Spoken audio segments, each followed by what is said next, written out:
in charge of the coffee bar. Oh, okay. So she's showing her what to do.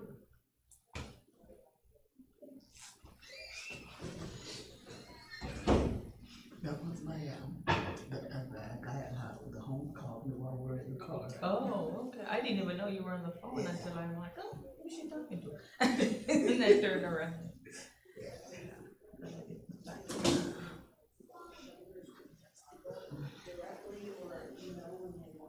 I'm gonna check up on you, make sure it's safe. No, but nobody not teeth here. Exactly. Nobody. Maybe we're gonna have a small crowd, cause you know, everybody that's. Oh, yeah, it doesn't matter, it's only to see fun, see my studies, get to see my grandkids, so. I see Debbie. So today's a good day. His little son is cute, look at him on that, it's so cute. You know, they've been to our house 2 times. Morning. And Jonathan never talks to me. Really? No, whenever he sees me, he hides. Really? Oh yeah, never want Oxford, never have nothing to do with me. I try to give him candy. Nothing. Mm-hmm. And then he came to the house and Andre took him downstairs. One time they came with Andre. Andre brought him over for dinner.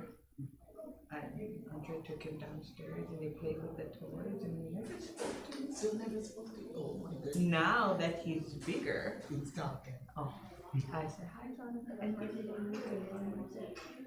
Because he used to love Andre.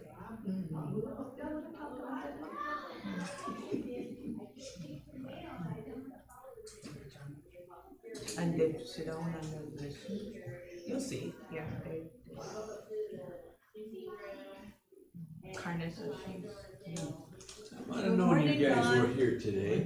Huh? I should have known you were here. Look at the sun out I. there. What do the rest of the people up in your neighborhood think when you bring all that down here? Well, I hope they still have a little bit of sunshine. A little bit anyway. Yeah.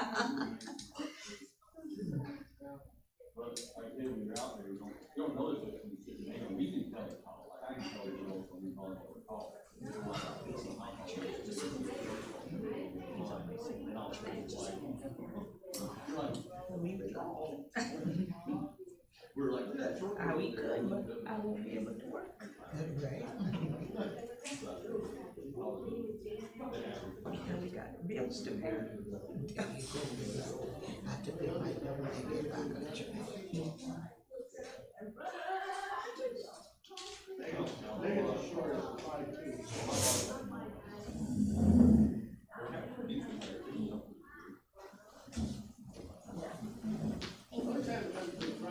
Well, how do you do it?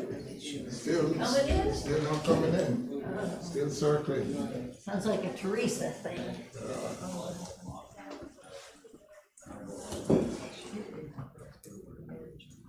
I signed this in, we're here. People across the street don't Yes, they did. You know, everybody's saying it's Most of mine is drunk house, but there's a lot of. You make it. Here. Couple girls, so called, and they do their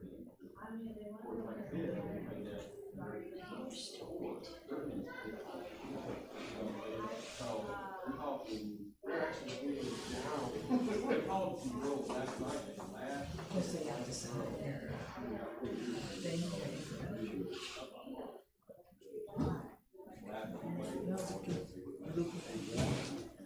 They'd like to go up and When do you start the day to? we're all with the people, they can call it each other. And there's spirit. Yeah, it technically, they just call, I know the dad,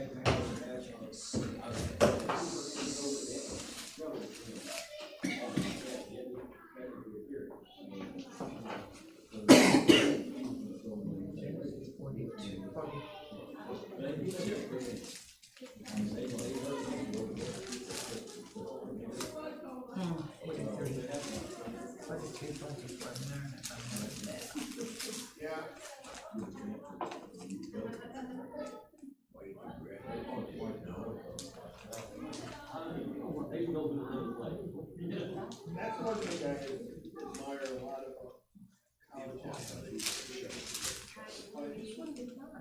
Good morning. How are you doing?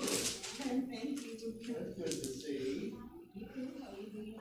I'm doing good.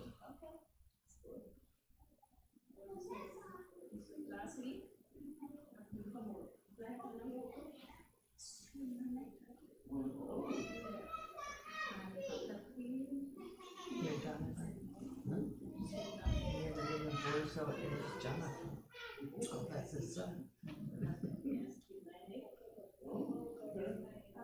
Make sure you sit in the room when you come next to straighten your back. Good to see you.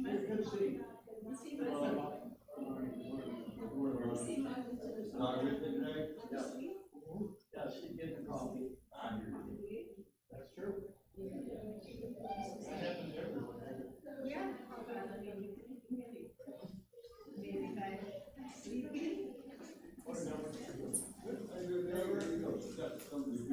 Oh, you drink?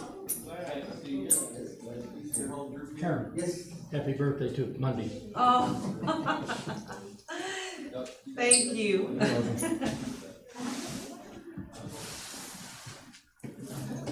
It's at the end though. It's what? It's at the end of the month.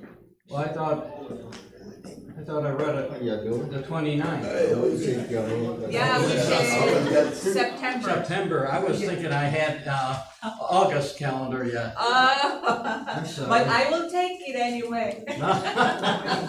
Okay, you get to celebrate twice then. Yes.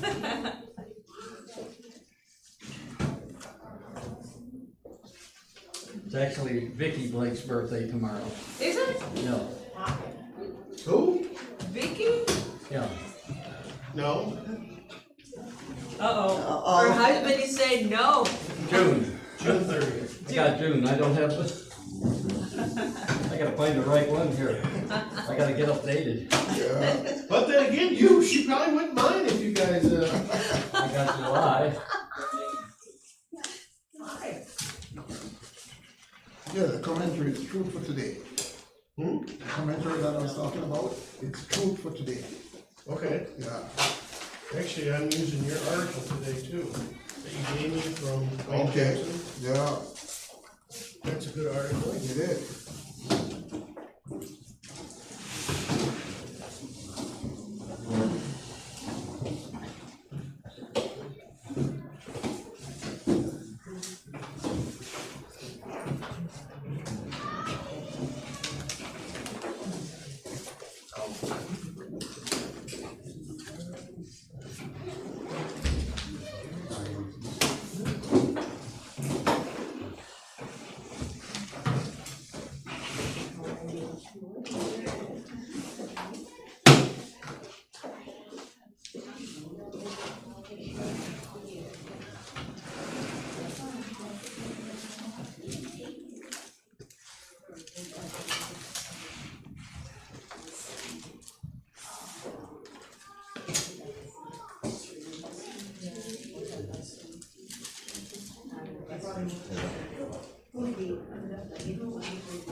Good morning.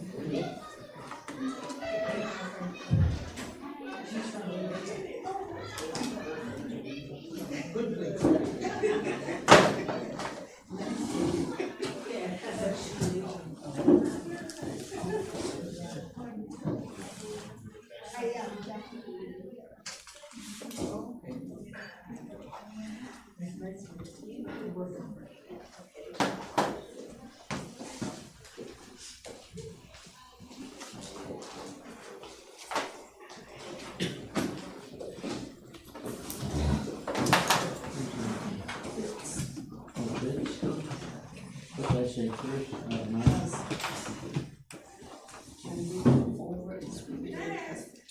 Our mom wants to swim. She wants to come too. Well, I hope the water gets warm enough. I just added more water to it this morning too. It's gonna make it colder. Yeah. I just so everybody knows, there are some handouts on this table over here.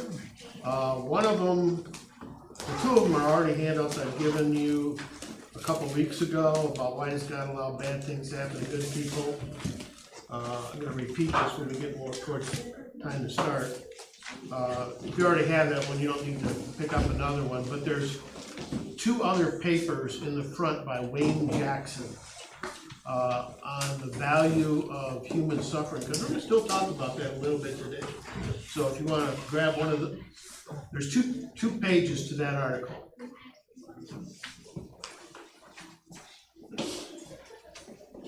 Philip gave me that article. It's from Wayne Jackson. I don't know if any of you know too much about Wayne Jackson. He's a very, very good writer for the church. He has some very insightful thoughts on a lot of different subjects. He's actually online. You can read some of his articles online too.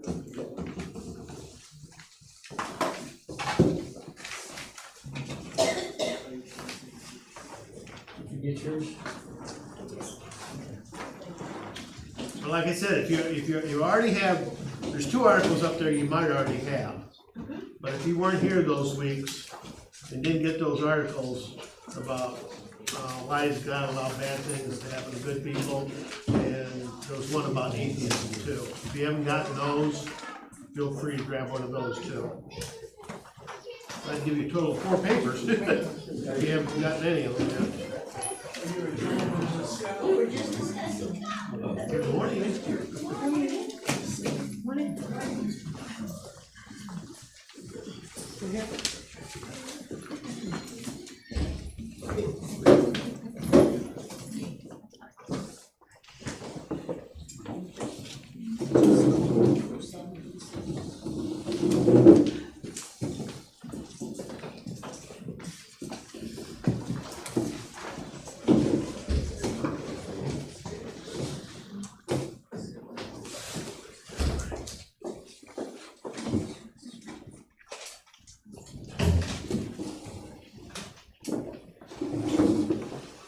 Hey Laura, just while you're walking by, there's 2 articles there, those 2 front ones.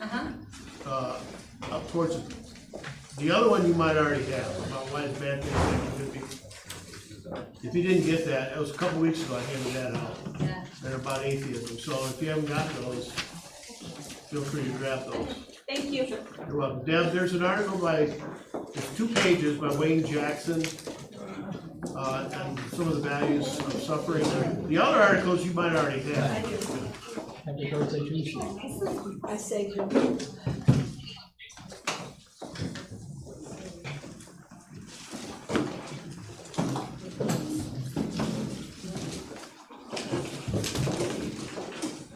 It's just such an important topic, I did not want to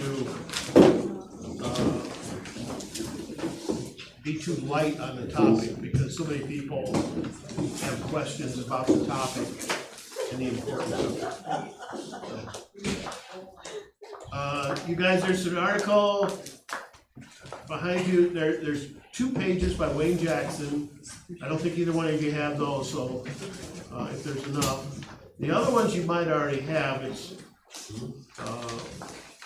something I talked about a couple weeks ago about. Sorry.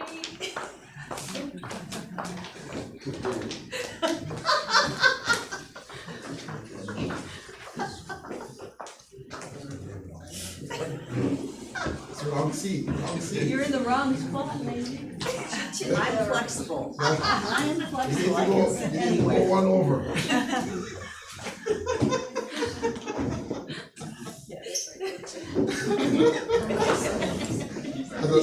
As a birthday present, just go one over. Julie, Wayne, tell you, there's a couple articles on the far left. So there's 2 of them you might have already seen. I don't know if you've already seen those articles, because I taught on it a couple weeks ago. So if you haven't gotten it, go ahead. And then there's 2 other articles. It's actually 1 article on 2 pages. So you can have all 4. Well, you don't have the one on Wayne Jackson up there on the far side, I don't think. Nobody should have that one. All right, before we begin, Bob, could you lead us mind in opening prayer, please? Sure. Thank you. Our Heavenly Father, we thank you for the opportunity to be here this morning. We thank you for Jeff for all his research he puts in to help us better become more knowledgeable of your word, Father, and help us become wiser. We know that we cannot live by bread alone, but every word that proceedeth out of your mouth.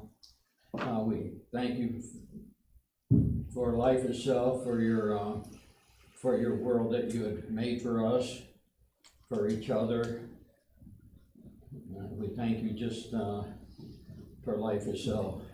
We thank you for the opportunity of being able to go to heaven someday. Help us to realize that we're just strangers here on earth, passing through. But as we're here, Father, may we strive to be an example, to allow your Spirit to lead us in your path. It is in Christ's name we pray, amen. Amen. Thank you, Bob. Robert, Mandy, there's a couple articles up there you may want to grab. There's two on the far left, or your left. I know you don't have. The other articles you might already have. You were here a couple weeks ago. But the other one on the far left, I know you don't have. This one? Yeah, there's 4 papers altogether. I don't know if you have, I know you don't have the front left. Oh.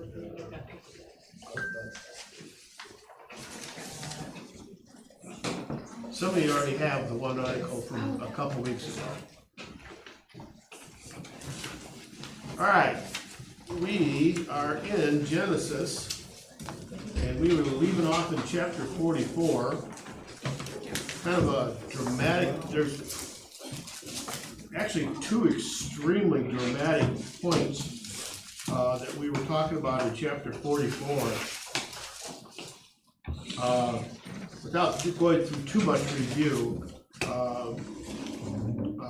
Joseph is through a series of tests, and I'm sure the Lord's helping him in these tests, to measure and test his brother's spirituality to see where they are, because for 20 years he hasn't seen them, and when he was 17 they sold him as a slave to Egypt.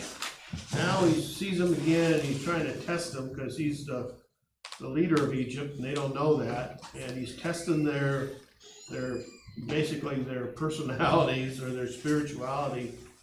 And there's a couple really telling moments here when he finally forces them to bring his youngest brother Benjamin down to see him in Egypt too. And he manipulates a situation where it looks like Benjamin has sold a silver cup of Joseph's, even though he was innocent, but it was manipulated to look like he did. And Joseph declares to them all that Benjamin's going to have to stay in Egypt as a slave to him. And that is a very dramatic moment at that point, because I'm sure God and Joseph's, after he says that, back in verse 17, he says, but Joseph said, far be it from me to do such a thing. In other words, make them all slaves. Only the man who is found to have the cup will become my slave. The rest of you, go back to your father in peace.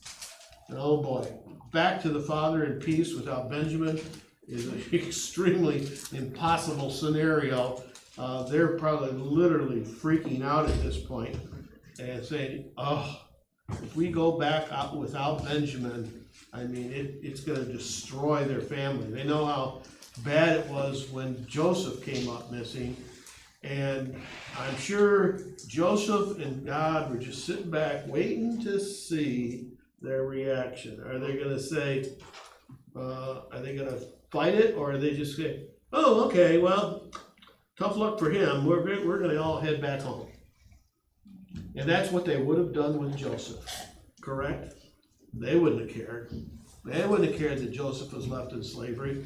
That's what they did to him 20 years earlier. They put him in slavery for something that was righteous on his part, but they were jealous and very angry, evil people at the time. So Joseph and God are both standing there waiting to see what their reaction's gonna be. And there's this moment, I'm sure, of dead silence, where you're just waiting to see what the brothers are gonna say. And guess who speaks up first? It's Judah. Judah is the one that speaks up. He begins a dialogue and asks for permission to speak from Joseph. He's very terrified of Joseph, but he begins his speech and covers it quite a bit, talking about the whole situation and how important Benjamin is to their father. Then finally, when we got down to verse 33, Judah lays it on the line. He's saying to Joseph, now then, please let your servant remain here. That's, in other words, Joseph, as my Lord's slave in place of the boy, and let the boy return to his brothers. How can I go back to my father if the boy is not with me? No, do not let me see the misery that would come upon my father. So this is an incredibly dramatic moment, not only in the history of this family, but this is a dramatic moment in the history of the world. Because this is a big deal. This is dramatic almost as much as Abraham and Isaac on the mountain where he was going to sacrifice them. This is a really big deal because what is Judah offering Joseph? Himself. He's offering himself in place of his brother Benjamin, who is at this point considered to be guilty of sinning. And when you look at something like that, what kind of person sacrifices themselves for the sake of somebody else who's guilty? How many times in history has that happened? Well, some people are saying once. I think it's more than once. But who's the one you're thinking of? Christ. How can you miss it? I hear somebody who's dying for the sake of others who are guilty of sin, giving their lives, and that's exactly what Judah is doing. You can look at the story of Paul. He was a guy that started out real bad and became, instead of a persecutor of Christians, he becomes a tremendous evangelist and recruits many to Christ. He lived a tough life too. And in the end, it all worked out for the good for him and for the Christianity.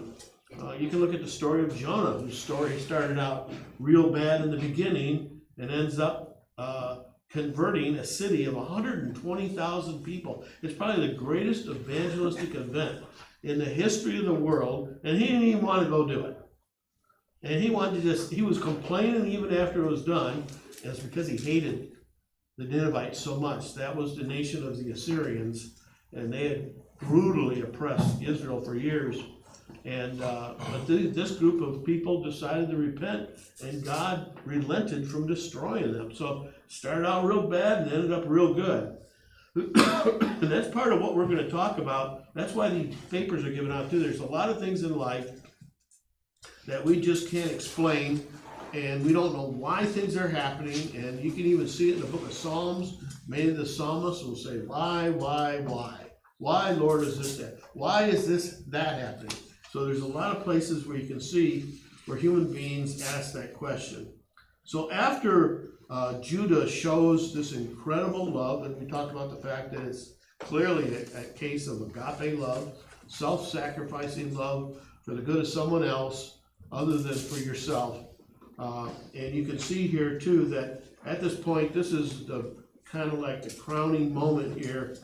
And in chapter 45 now too, I'm going to read verses 1 through 3. Then Joseph could no longer control himself before all his attendants, and he cried out, "Have everyone leave my presence." So there was no one with Joseph when he made himself known to his brothers. And he wept so loudly that the Egyptians heard him, and Pharaoh's household heard about it. Joseph said to his brothers, "I am Joseph. Is my father still living?" But his brothers were not able to answer him because they were terrified at his presence. So, verse 1, Joseph's reaction is what? When Judah makes this offer. what's his reaction? He's overcome. In what way? Emotion. I mean, I think in relief that he's gonna be reunited to them. Okay, Glad to see that they've changed. okay. I'm glad you brought out more than one, because I think it is more than one. I think could be several reasons why Joseph is overcome with all this emotion, because I think at this point he can see that his brothers are no longer the nasty little critters they were back 20 years ago when they sold him into slavery. He can see that they've changed, and Joseph himself has lived as far as the scriptures are concerned, near perfect life. I'm sure he wasn't perfect, but I mean, Joseph was an incredible individual who closely followed his Lord all his life, and God has blessed him even in the midst of tremendous suffering that Joseph had to go through. And he really didn't complain. He just stuck with it, and the Lord kept blessing him all along the way. And then when he finally sees his brothers taking this attitude, he's overcome with emotion to the point where he sends all his servants out, and at that point then it says he weeps so loudly that the Egyptians heard him. So extremely emotional point at this time for Joseph at this point, because what's the very next thing he decides to do in verse 3 then, after he starts crying? Because I'm sure the brothers are going, what's going on here? Why is this guy crying? Like, why is he so emotional? I'm sure they're probably even more afraid now of Joseph when he starts crying. What's the next thing he says in verse 3? I'm sure this shocked them even worse. I came clean. You told them who you was. And what do you think in their minds they were thinking when he said, I'm Joseph? I think the first thing would have been some sense of, that's impossible. Yes, yeah. I'm sure they did not believe it. I mean, they heard the words, but they were not computing in their minds, because how could that? What do you mean you're Joseph? You know, there's no way they could actually think that. So, and it even says right there, their answer is what? When he says that? Nothing. They're so terrified of him. They actually say nothing. They're just like, eyes like saucers. You've seen that look on people's face, like, what can we say to that? So Joseph. My Go ahead. version says dismayed at his presence. They were not overcome with joy. They knew that they would be revealed, like their sin would be revealed. Their father's gonna find out about this. Like, they can no longer just literally bury it and just kind of keep it as a secret sin. Yeah, that's all gonna come out in the next few verses as we go along. Daniel? It seems to me that all of a sudden they'd feel a little guilty for what they had already done when they sold him off into slavery or what have you. And they might be a little bit afraid of what might happen to them now. There might be some repercussions. I would disagree with you on one point. I don't think it's a little bit afraid. I think they're a lot afraid. Yeah. I think they're terrified. Anyhow, Joseph in verse 4 begins speaking again. He says to his brothers, come close to me. Obviously, he wasn't standing real close. I think the whole time he was talking to his brothers in this incident and the other incidents, he was standing off at a distance. Why would he do that? Why was he not getting close to him? So they could all see him. Yeah, He he's stood now. close, only the ones up close would see him. Yeah, but why was he standing at a distance though? The Egyptian thing, they were technically better off than them, and plus they were supposed to be shepherds, and Egyptians had nothing to do with shepherds. That is true. So that What was was part your- of one of it, part of it. It could be part of that because he wanted to convey that false image Right. that he So he had was to, an Egyptian. But could there be another reason why he was standing farther back? It would be harder for him to be identified. Yes. The farther away he was, I'm sure the harder it would be to see the facial features of Joseph clearer. I mean, he's at a distance, who knows, maybe he was in a shadow or something, but either way, they could not recognize him, because you can tell at this point, they had no idea he was Joseph. So then he begins to identify himself, and he says, "Come close to me." When they had done so, he said, "I am your brother Joseph, the one you," and here's where it really gets dicey. He says, "The one you sold into Egypt, and now do not be distressed and do not be angry with yourselves for selling me here, because it was to save lives that God sent me ahead of you." So 2 things happen. Number one, he says, "I'm the one you sold into Egypt." And then he talks about them not being distressed. So the fact that he mentions, "Do not be dismayed because you sold me into Egypt," that's a huge identifier right there, because there's no way any other human being would have said those words to him. And it was the very reason they were constantly feeling all this guilt because of what they had done to Joseph. And now he said, "I am the one."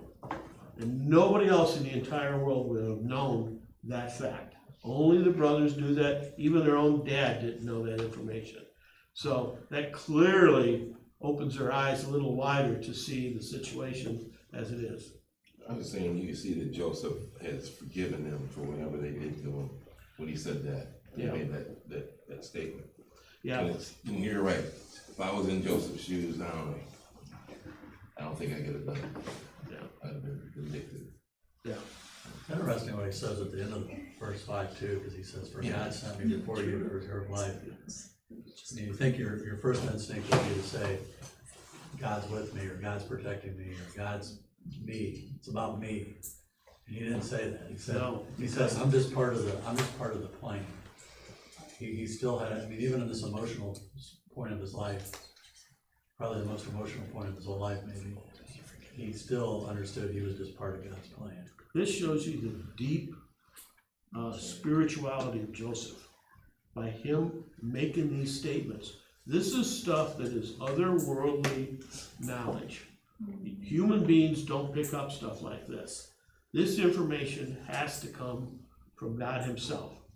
So that shows you how much God is directing Joseph in all this, because he has information that nobody else could have figured out on their own. He says here, "Because it was to save lives that God sent me ahead of you." Verse 6, "For 2 years now there has been famine in the land, and for the next 5 years there will not be plowing and reaping. But God sent me ahead of you to preserve for you a remnant on earth and to save your lives by a great deliverance. So then, it was not you who sold me here, but God. He made me father to Pharaoh, lord of all his entire household, and ruler of all Egypt." Now, at this point, I'll be quite honest with you, I can't fully understand the gravity of everything he's saying.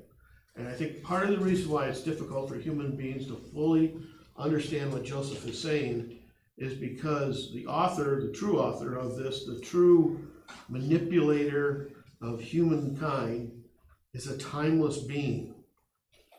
And we're going to get into this a little bit too. God knew this event was going to happen from the beginning of time, and he knew exactly who the characters were going to be, and he knew exactly who would do what, and when they would do it, and how they would do it.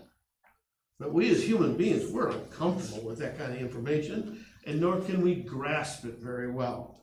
And God is using a little bit of human nature and his own divine foresight to manipulate these events as it's happening, because it's really hard to understand this, because does it sound like Joseph is saying it's not your fault at all? No, in one translation, he says, "What you meant for evil, God meant for good." Yes. And if you look at chapter 50 of Genesis 2, it said their intentions were bad. So, but why is all of a sudden this makes it Joseph's kind of putting a flower on all this and saying this is a good thing? Well, the one thing we gotta remember is who wrote this and who it was written to. this was written by Moses and it was written to the Israelites. Mm-hmm. And this makes perfect sense, because they probably still didn't have a firm grasp on why they went to Egypt and served as slaves, and he's spelling that out to them here. But the reason you're in the position you are right now is because I'm trying to preserve you. They didn't understand that Christ was, the law was coming through them, and Christ was fulfilling, well, they didn't understand all that, but this is who this is written to, is the Israelites. This isn't written to the people at that time. This is true of all future generations, and even for us today, to look back on this stuff, it makes more sense to us. But do you think they understood it back then, what was going on and why things were happening the way they were happening? Yeah. You know, we have verses in the New Testament that says, you know, all things are worked together for the good. Mm-hmm. And sometimes when we're in the thick of something, we can't see how it could possibly be worked for the good. Like, this has a present day application is what I'm trying to say. So as Christians, when we're reflective, not if we're reflective, but when we're reflective, part of becoming more spiritually mature, and I mean, there's sometimes a lot of time that goes along with this. Like, I'm not saying by the next week or the next year, but sometimes maybe even decades later, you're able to use that grief or that experience to help others in some way, to bless others. I'll give you an example. I mean, many people know that my son was born with a cardiac defect and had his first open heart surgery at 30 hours old. And I mean, it took me a long time not to just literally like cry every time I talked about it. It's been 40 years. But my cousin's son, they knew was going to be born with a cleft palate. It was revealed in the ultrasound. And I called them and I just was able to comfort them. 2 weeks ago, somebody came up to me after class and gave a very similar testimony of something dealing with their children and how it affected them, and they were a Christian today because of it. I would bet that many of you in this room probably have similar experiences for times where you were at really low points. Then later on, you come to find out that that low point, even though it hurt, was a blessing in disguise, but it took a little bit of time. One of the main reasons I think I became a Christian is when I was growing up with my family, my parents divorced at a fairly young age. I almost never saw my dad, hardly ever saw him. And even when he was home in the early years, there was a lot of violence in my house. He'd beat my mom, he'd beat us up. He was a drunken alcoholic. My mom was miserable herself, and I hardly remember growing up when my mom had a civil conversation with me. It was almost always screaming and yelling and accusations. I grew up very depressed I'd say from high school to about my mid-20s, late 20s. And I lived alone at the time, and I had just such intense feelings of aloneness to the point where I thought I was literally losing my mind. I could not deal with my aloneness, and I just saw no hope for anything until finally I started looking into the Bible, and I realized that there was some hope for me if I looked deeper into God. And eventually, when I think it pretty much ended the day I walked in the door here at this building, because they taught me how to become a Christian, and it totally changed my life and my perspective on a lot of things. So pain is a marvelous way of changing us. That's why some of these articles over here that I handed you out too, it says some of the values of suffering, and he gets into it too. I know many other stories of people who suffered horrible things, and as a result comes out great spiritual benefit, not only to themselves, but they're able, like Deb, to be able to bless others who are in similar situations because you now have perspective. I could encourage them where other people might just, I said the word comfort, that wasn't really the right word. The right word was encourage. Where other people might comfort them, I could show, like I could encourage them because of that journey. Okay, so, this is one of the amazing things about God is he can take, and this is one thing that's hard to explain, he can take people's evil actions, and turn them into something good to benefit maybe them or somebody else. He uses the good and the evil to work his will throughout the history. I mean, when you look at Christ on the cross and his disciples standing around, do you really think, oh, this is for the good? Do you really think that's what they were thinking?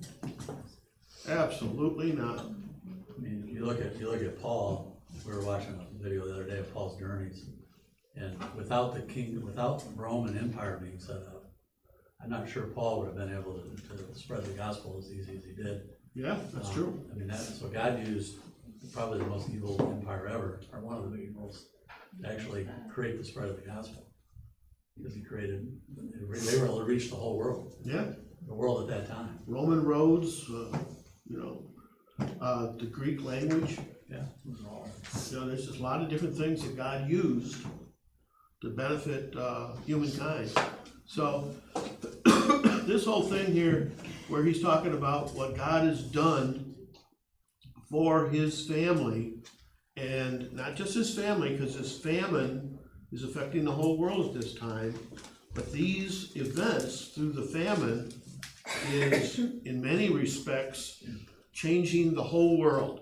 This whole story, like I said in the beginning too, this is a world event happening here that's going on. Bob? I'm reminded of when Joseph was young and he had the coat of many colors, and he went to see his brother to see how they were doing. They were very, very jealous of him, and Joseph made the comment of his dream that they would be bowing down before him. So I don't know if that would come across their mind at this particular time. But another thing that it kind of relates how he was the forerunner for them of what was going to come in the future. And it reminds me of John the Baptist, how he was the forerunner for Christ. Very true, very true. And I think you're correct in that too, because I think from this point on is when they probably realized, oh, we're bowing down to Joseph. I'm sure it didn't strike them probably until this moment in history when they finally realized who Joseph was, and they were doing a lot of bowing through the whole thing and just terrified of the little brother who they threw in a pit and sold into slavery was now the most powerful man in the world. He was a slave, and now he's the most powerful man in the world. And they persecuted him, tried to kill him, sold him into slavery. I mean, talk about laying on the guilt right there, that'll do it. And not only that, the fear. So God had a plan, and I'm gonna cover it here in a little bit I don't know if I have time today, but there's a lot of history that God has laid out up to this point and beyond. And we can see it now because we're from the future. We can see what God has done, like Wayne was mentioning too, with the Apostle Paul. So there's a lot of things that we can see as far as history is concerned. You can see how God controlled history through many nations and many individuals. So now let's go back to verse 9. Now Joseph says, now hurry back to my, before I don't go with that too, when he tells them to come close to him, let's see, where was that verse? Verse 4. I was looking for the one verse. I'll get to it here in a minute. Anyhow, so he says, verse 9, he says, now hurry back to my father and say to him, this is what your son Joseph says. Oh, I know what it was. Verse 3, one thing I left out too. Notice what's the first question he asks his brothers? It's my father-in-law. Why would he ask him that? why would he ask him, is my father still alive? They've already told him that. Why would he still ask it? These guys are liars. Huh? These guys are liars. These guys are liars, and he knows it. And that's what probably ticked him off in the very beginning. We are honest men. And he's thinking, oh, goodness, honest men, really? And we'll see about that. And so that part of life all plays out the way it did. Now, hurry back to my father, verse 9, and it says, this is what your son Joseph says. God has made me Lord of all Egypt. Come down to me, don't delay. You shall live in Goshen, in the region of Goshen, and be near me, you, your children, and your grandchildren, your flocks and herds, and all you have. And the region of Goshen is an interesting region. It's in northeast Egypt, and it's one of the most fertile areas of all Egypt, partly because the Nile dumps into that area, and there's floods every year to keep the land fairly green in that part of the world. So it's an excellent place for the Hebrews to live with their flocks and herds, because there's probably plenty of grass there for his flocks and herds. So he sets up a place for them. Verse 11, I will provide for you there, because 5 years of famine are still to come. Otherwise, you and your household and all who belong to you will become destitute. So now he's giving them information that that they did not know. They did not know the famine was going to last 5 more years. Okay, so verse 12, you can see for yourselves, and so can my brother Benjamin, that it is really I who am speaking to you. Tell my father about all the honor accorded me in Egypt, and about everything you have seen, and bring your father down here quickly. Why do you think he says quickly? Just a guess. He's anxious to see him. He's anxious to see him. He's old. He's old. He's afraid he's gonna die before he gets to see him, probably, because that's why he keeps asking about his father all the time, because he doesn't know from, he's well over 100 and some years old now at this point, so he's very old. Verse 14. Then he threw his arms around his brother Benjamin and wept. And Benjamin embraced him, weeping, and he kissed all his brothers, and wept over them. Afterwards, his brothers talked with him.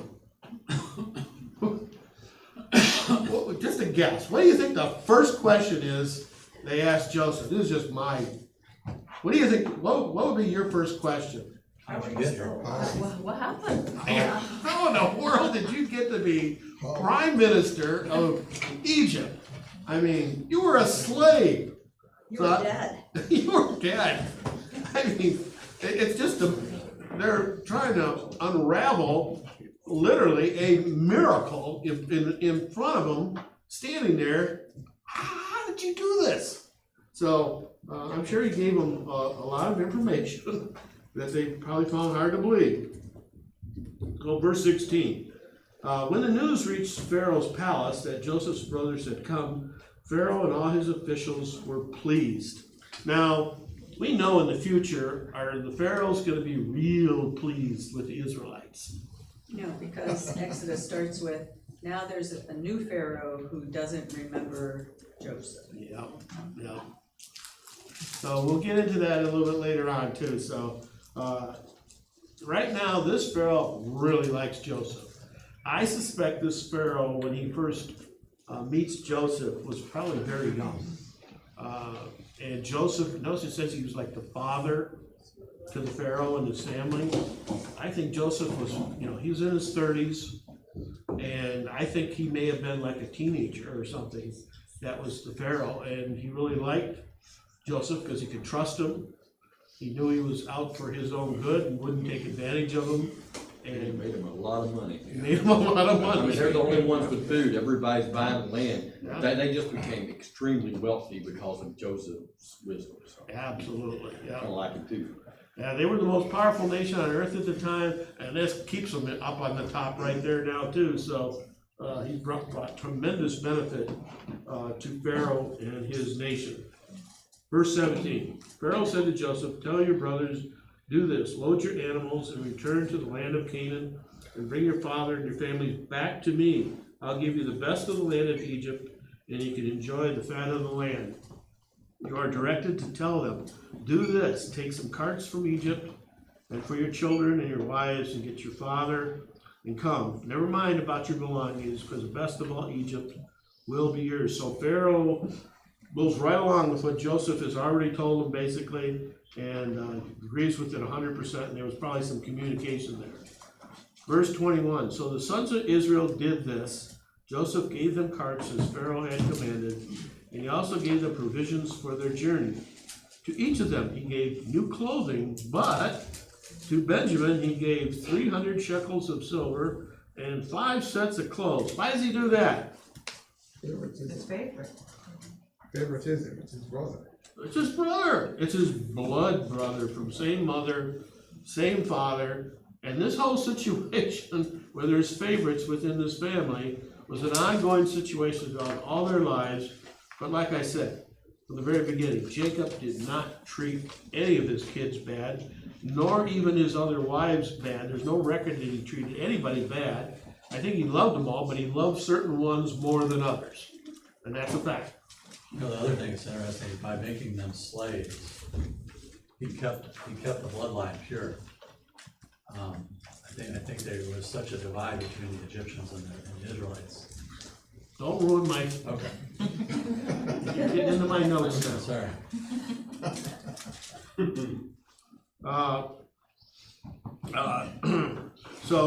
Verse 23.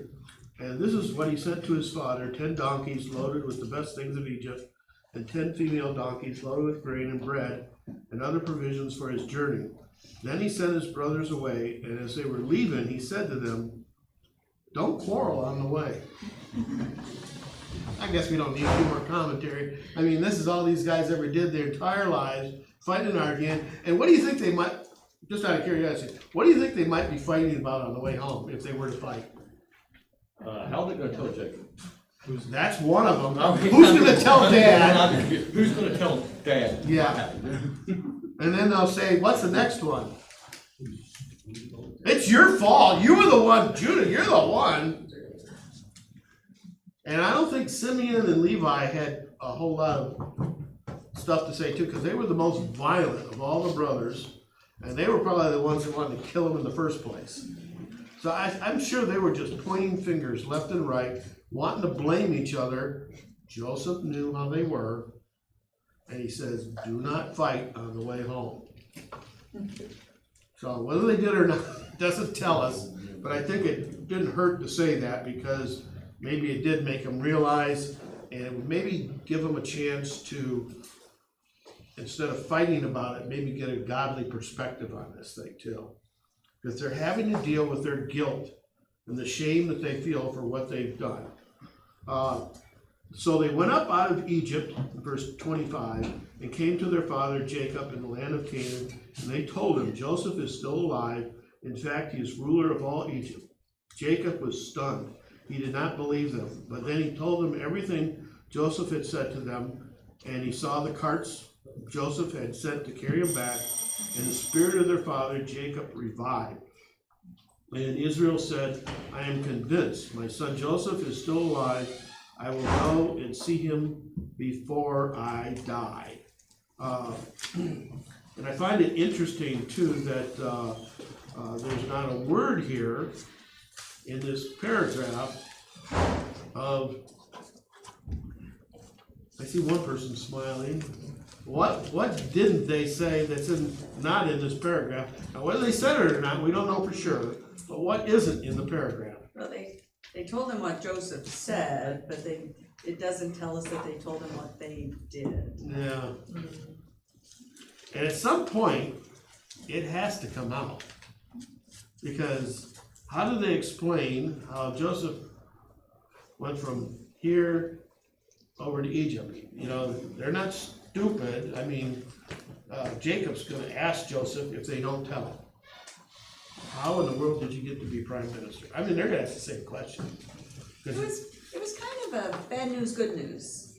Yeah. The bad news is, well, good news is your son didn't die. The bad news is we sold it. But the good news is, he's gonna save us. Yeah, but also God had a hand in it too. It's all God's will.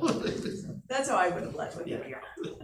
I don't know if they did it that way or not, but I don't know if they were sharp enough to figure that out, but, notice it also too, it says, Jacob's spirit is revived. Why does it say that? What was his spirit like before all this? He was very depressed. He was very dejected. He was missing his son Joseph for 20 years. And finally, when he believes it, it said his spirit is revived. Then he says something, I don't understand this statement. I will go and see him before he says, my son Joseph is alive. I will go and see him before I die. So, I mean, he throws that out there, got kind of a negative comment at the end there. At least I can see him before I die. Well, the other thing with Jacob, I mean, I think Jacob still had, I don't know where he was at in his life. I assume he was probably repentant of this, but he had deceived.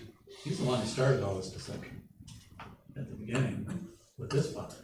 So, and then he was being deceived by his children. So this all played out. So I think I'm guessing at this point in his life, he had had enough time to reflect on all that he probably, this kind of came full circle, and it was almost like I don't know what the term would be, he felt that it was all reconciled with God at this point. And one thing to recognize too is those deceptions were God worked through those deceptions to accomplish the fact that he wanted Jacob to be the head of the family and not Esau. Yeah. So that's another example of almost the same thing happening where lies and bad behavior turn out where God used it to accomplish what he really wanted in the first place. I guess my point is he would have understood possibly a little bit where his children were coming from and what they did, because he kind of did the same thing. Yeah. And he, at that point in his life, he had recognized that they were probably wrong. Yeah. One thing to help us, I think, a little bit too, is if God wants to accomplish a specific action or a specific event in time and history, he can use either good or bad to accomplish that. So if everybody behaves themselves, he can use that too. He can make the good bring even more good. But he can also make the bad into something good through a series of events and manipulate human beings to get what he wants out of it without violating their free will. That's the tricky part, because the question of free will does come up in this whole paragraph that we read earlier in this chapter about this is God's will. Don't blame yourselves completely. God was doing this, but God was not violating their free will either. So free will and the timeless nature of God and his events, his ability to control historical events is really quite a mystery when you start to look at things throughout the entire Bible. And it's repeated over and over again in many instances too. Like, how many of you have ever read the story of the Shunammite wife in 2 Kings chapter 4? If you have never read that chapter, don't remember it, read it. There's an incredible example of a woman who God, through Elijah, blessed tremendously through hardship, and it ended up in the end being wonderful. How God worked out all the events in her life, and she deserved it. She was a godly woman. So, anyway, see you next week.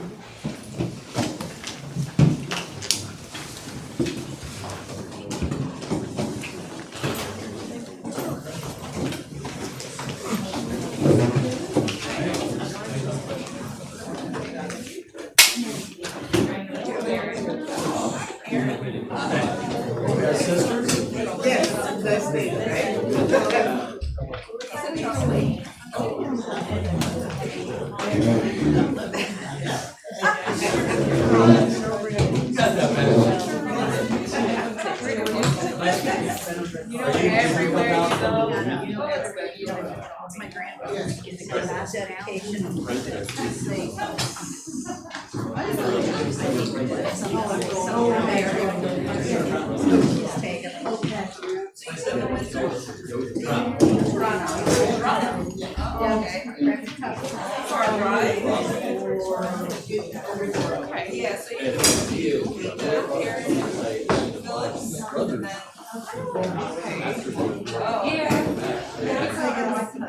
how do you know Karen? Fridays. Oh, when they lived there before. I mean, the timing. Because we're supposed to Thanks for bringing some of your weather. The timing, you know, so we're like, I do, I know I do. Oh, it's not helping. That's our favorite. So we haven't had that bear dog in our last dogs, the last two dogs we had, they were big. We don't know what to take. 4 years healing, and they were 13. So having an actual puppy, it's been learning a long time. So there's really, we don't know you He's over at How's it going now? Terry Tracy's house right now. Since he's just down the street, River is keeping him out. Even if She is. She's amazing. She's just good that way. We're just like, they're just so smart. They just are. We're just like blown away by them. So we had a plan that they're gonna bring Jasper on Wednesday, and then we'll come back and the River's been done. we'll be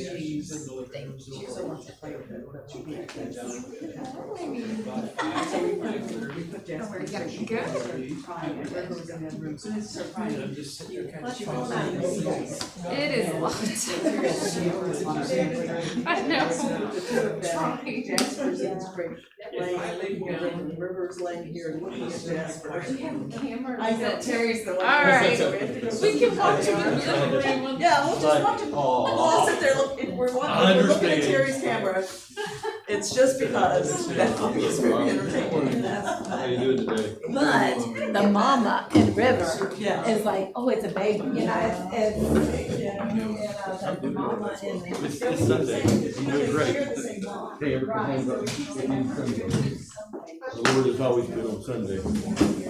Except when you fall downstairs. No, he was still good. Is that what happened? Is that what happened? You fell down the stairs? That's Sunday, yeah. Were you? Oh, it must have been Wednesday that I saw you kinda. Yeah, it was Sunday morning before I came to church. I preached and it was broken hand. I didn't know it was broken. You preach with broken hands. Last week, I preached with a broken hand. I'd go downstairs that morning, broke my finger. Messed up my hand. I was all swollen and everything. I went to the doctor the next day and said, yeah, you fractured it. Hey, I still had a sermon to preach, right? Get out of it. He's committed to get it done.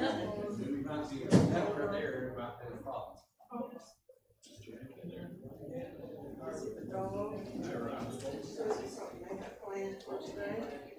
My question is, why you talking about, did anybody ask you to go?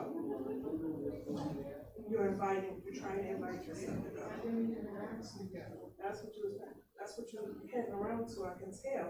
Because if not, you would have came in here and said, Carnessa's going over coast to see the dog, and they get me over, and you know what I'm saying, and I don't have nobody. You wouldn't have came in here and said all that. I'm a dog, I can read between the lines. Talking about it, what I'm going to get to is that I had asked her why she never volunteers to come to my house, and she said since it's our house, she expects like us to ask her, like invite her to our house. Here's the thing, you volunteer yourself to go over their house, or you ask, can you go over their house? Exactly, I asked her if I can go to their house. Right, they don't invite you, you ask, can you come over there? And they let you. Why do we need to invite her? Just like you ask, can you come over, and they let you. If she wants to come, she can ask and we'll let her. You see what I'm saying? When you go to her house, you just ask. Why does it have to be different at our house? But they don't invite you to their house, you ask and you go. What's the, I don't understand, so it's a different standard for our house than their house?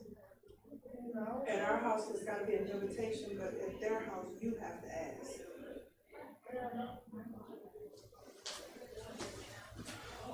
If you don't ask to go, then you don't go over there. When have you been like, when have they come and said, hey, would you like to come over, other than the party? Generally, you ask and you go over there. When we were setting up the sleepover, it was her suggestion, it wasn't mine. Okay, and the other time? Every time she's been over our house thus far, you asked if she wanted to come over.